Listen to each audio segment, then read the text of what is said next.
A decorated police detective just destroyed London's mayor with one devastating testimony, and what he revealed will shake you to your core. Detective John Wedger spent 25 years investigating London's worst crimes. But when he tried to save 52 children from trafficking rings, the system turned on him.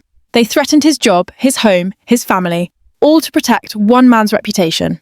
If this story matters to you, hit subscribe because mainstream media won't touch this. Here's what Wedger found. Children as young as 9 were being sold in crack houses, swapped for drugs, then transported to hotels across central London. The clients? Construction workers by day. But it gets worse. These same children were then taken to expensive restaurants in Mayfair, London's richest district, where they were sold for £2,000 each. While politicians dined next door, children were being bought and sold like products. And London's mayor, Sadiq Khan, has dodged questions about this 9 separate times this year alone. 9 times. That's not politics, that's a cover-up. Wedger didn't just make accusations, he kept detailed notes, police reports, contemporary evidence. He even testified to the 2022 independent inquiry into child sexual abuse. This isn't conspiracy theory, this is documented fact. The scale is staggering. Tower Hamlets, Camden, Westminster, Haringey, 4 different London boroughs, all running the same operation, all while authorities looked away. When Wedger tried to present his findings to senior officers, they blocked him. Not delayed, blocked. Then came the threat that chills every honest officer. Keep quiet or lose everything. Your career, your home, your children. Think about that.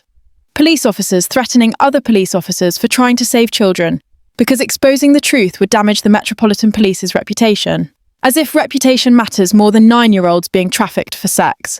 The timeline is crucial here. This wasn't a brief operation. 20 years, 2 decades of systematic abuse while multiple mayors, commissioners and governments came and went. Either they all failed catastrophically, or they all knew and stayed silent. Khan's response tells you everything. Instead of addressing the evidence, his team calls it politically motivated. But you can't call documented police testimony political. You can't dismiss 52 identified victims as politics. The Met Police, even worse, admit they don't keep proper data on grooming gangs. Imagine a fire department saying they don't track house fires, then claiming they can't understand why buildings keep burning down. Haringey Council claims they never heard these allegations, but Wedger specifically mentions presenting findings to council representatives. Either they're lying or they lose reports about industrial-scale child abuse. Neither inspires confidence. Look at the business model these gangs created. Children swapped for £50 worth of crack cocaine, then sold in Mayfair for £2,000. That's not random crime, that's sophisticated trafficking with different markets for different clients. The locations matter. Mayfair restaurants aren't random venues. These are places where London's elite eat, where deals worth millions get made. The idea that child trafficking happened there without anyone noticing is impossible to believe. This connects to broader criminal networks too. You don't swap children for drugs without knowing dealers. You don't book hotels without staff noticing patterns. You don't run 20-year operations without protection from above. The international angle makes this even bigger. If wealthy foreign clients were using these children in Mayfair, this scandal reaches far beyond British politics. London's position as a global financial centre means this could involve clients from anywhere in the world. But here's what really matters. Those 52 children Wedger identified are adults now. They've spent decades knowing the system failed them while their abusers walked free. Some probably never recovered. Some might not have survived. The care home connection shows how predators exploited existing weaknesses. Children in care are already vulnerable. If these allegations are true, the system meant to protect them was completely compromised. This isn't ancient history either. Khan can't dodge 9 questions about this in 2025 alone. While calls for national grooming gang inquiries grow louder, London's mayor refuses to engage with allegations in his own city. The political implications are massive. Khan built his reputation protecting London's vulnerable communities. If any of this is true, that reputation is finished. You can't claim to protect children while ignoring systematic abuse. The Met's credibility is also destroyed. They've spent years rebuilding trust after various scandals, but threatening whistleblowers who try to protect children would represent their lowest point ever. For British politics generally, this is catastrophic. If London authorities can't handle grooming gangs, what does that say about the entire system? How can voters trust politicians to protect society's most vulnerable? The pressure on Khan to resign will be overwhelming now. Dodging questions worked when this was just political pressure. But with a decorated officer making documented allegations, avoidance won't work anymore. Parliament has to act.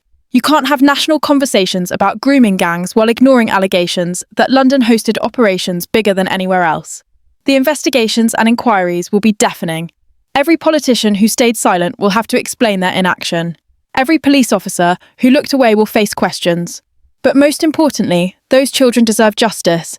They deserved protection 20 years ago. They deserve truth today. And they deserve to see everyone who failed them held accountable. This story isn't going away. The evidence is too strong, the witness is too credible, the implications are too massive. So here's my question for you. If a decorated detective risks everything to expose child trafficking, and politicians refuse to even discuss it, what does that tell you about who really runs this country? Drop your thoughts in the comments below. Share this video with anyone who needs to know the truth. And if you want more stories the establishment doesn't want you to hear, smash that subscribe button and hit the notification bell. Because when the system fails children this badly, we can't rely on mainstream media to hold them accountable. We have to do it ourselves. The geographic spread of this operation shows just how organised these gangs were. Tower Hamlets in East London, Camden in North London, Westminster in Central London, Haringey in North London. That's not random crime happening in random places. That's a coordinated criminal enterprise spanning multiple jurisdictions. Each area had its own network, its own victims, its own clients. But they all followed the same horrific business model. Target vulnerable children in care homes, break them down with drugs and violence, then sell them to whoever could pay. The hotel network Wedger describes suggests infrastructure that took years to build. You don't just book random hotels for trafficking. You need staff who won't ask questions, management that looks the other way, systems that hide what's really happening. Think about the logistics involved. Moving children between crack houses and hotels, transporting them to Mayfair restaurants, coordinating with multiple criminal networks, managing different client bases. This required organisation, planning, and protection. The price differential tells its own story. Children swapped for crack, worth maybe £50 to £100, then sold in upmarket restaurants for £2,000. That markup shows these weren't desperate criminals. These were business people who understood markets and maximising profits. The builders mentioned in Wedger's account, working in central London, adds another disturbing dimension. These weren't shadowy international criminals. These were ordinary working people participating in child abuse. It suggests normalisation of exploitation that goes far beyond organised crime. How does that happen? How do construction workers become clients in child trafficking operations? It suggests these gangs didn't just supply existing demand. They created demand by making abuse seem normal, acceptable, even routine. The 20-year timeline is perhaps most damning of all. This allegedly wasn't some recent criminal enterprise. This was a long-running operation that survived multiple changes in political leadership, police management, and social services oversight. Ken Livingstone was mayor when this started. Boris Johnson was mayor during its peak years. Sadiq Khan has been mayor while it continued. 3 different leaders, same systematic failure to protect children. Multiple Metropolitan Police Commissioners came and went. Different social services directors, various council leaders, yet according to Wedger, the abuse continued regardless. That suggests either complete institutional incompetence or active protection from the top. The care home dimension shows how predators exploited existing institutional weaknesses. Children in care are already among society's most vulnerable. They often have trauma backgrounds, limited family support, frequent placement changes, perfect targets for groomers. But care homes should be safe spaces staffed by trained professionals, monitored by social services, inspected regularly. If traffickers could access children there routinely, every safeguarding system failed simultaneously. The drug connection adds complexity most people miss.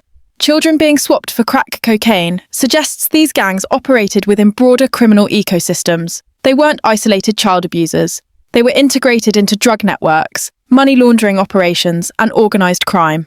That integration explains their longevity. When you're connected to bigger criminal enterprises, you get protection, information about police operations, warnings about investigations, resources to neutralise threats. Wedger's detailed documentation destroys any claims. This is a false accusation. Police notebooks filled out contemporaneously, official reports filed with superiors, testimony given under oath to public inquiries. This isn't some disgruntled ex-employee making wild claims. The 2022 independent inquiry into child sexual abuse heard his testimony. That's a formal legal process with strict evidential standards. You can't just make things up in sworn testimony without facing perjury charges. His decision to keep detailed records shows he understood the magnitude of what he was uncovering. Smart investigators document everything because they know powerful people will try to discredit them later. The threats Wedger received reveal institutional priorities. Being told that exposing child trafficking would cost him his home, job and children shows what the Metropolitan Police actually cared about. Not protecting children, but protecting their reputation.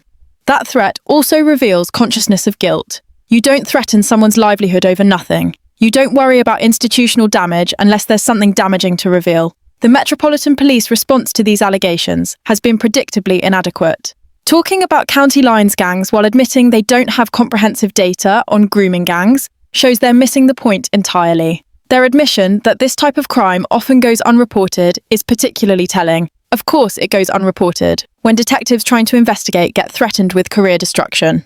You can't acknowledge underreporting while creating environments where reporting is career suicide. Khan's response through his spokesperson reveals standard political crisis management. Calling allegations false, malicious, and politically motivated without addressing specific claims is textbook deflection. But the timing of calling these accusations politically motivated is revealing. Khan has been dodging questions about grooming gangs all year. If the allegations are false, why not just answer questions directly? Why spend months avoiding the issue? The politically motivated claim falls apart when you examine Wedger's background. This is a decorated detective with 25 years' experience investigating serious crimes. What possible political motivation could he have for fabricating detailed allegations about child trafficking? Haringey Council's response is perhaps most telling.